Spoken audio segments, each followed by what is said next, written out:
The Urban Tree Canopy Assessment for the Roanoke Valley is a survey of the existing tree canopy coverage in our region that then analyzes that coverage and looks at possible areas where we could increase tree canopy.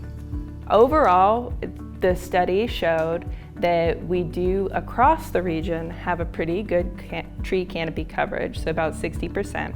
Unfortunately, a lot of that tree canopy coverage is in our rural Roanoke County. It's actually not in our urban area. So our more urbanized localities have a much smaller percentage of tree canopy coverage.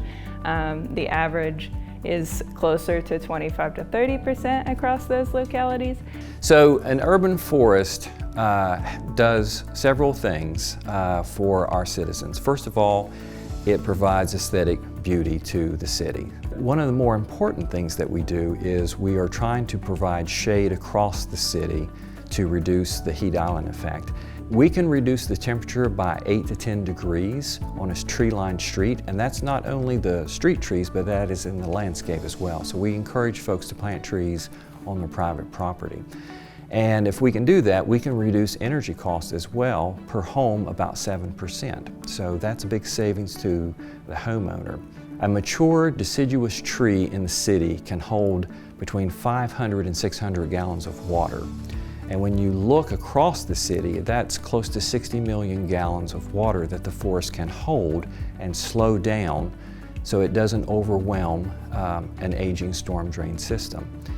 So the biggest challenge in the valley, I think, regarding trees, we have several different invasive species, pests that come in, and you've seen like the ash die off in the past several years. So those are big challenges that we're facing as a region. The biggest challenge for my work is a lot of people would think that, yeah, trees is important, but they don't actually realize the work that goes into taking care of trees. The biggest challenge is just growing. You know, a tree on your street lives about a third as long as it would if it was in a forest. So it's very tough conditions. You've got heat island effect on the trees, you've got salt spray from when we're working on your streets in the wintertime, you've got poor soil, you've got limited space to grow a tree. So everything that you could write up to describe how to kill a tree, that's where we try to plant a tree. And so the challenge is to bring those young trees into maturity and take care of the mature trees so that they continue to provide benefits for the city. Well, in terms of using the Urban Tree Canopy Assessment, the most pressing thing is that we are in the process of updating our comprehensive plan.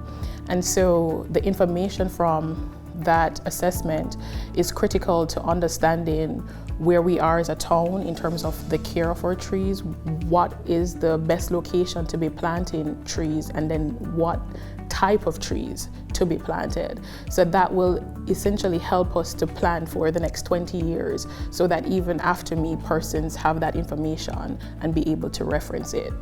The report identifies possible planting areas, and each of our localities can use the information in the report to work with landowners to increase tree canopy coverage. And so this will help me keep an idea of where we are planting and where we need to plant, and address areas that may have been overlooked over the years as far as trying to plant shade trees or trying to plant small ornamental trees. Generally, the takeaways from this report are that we have the potential to increase canopy coverage in key areas, especially in our urbanized localities, pretty significantly. The possible planting areas identified in the report do require further analysis to address potential suitability, but they give us a place to start with planting more trees.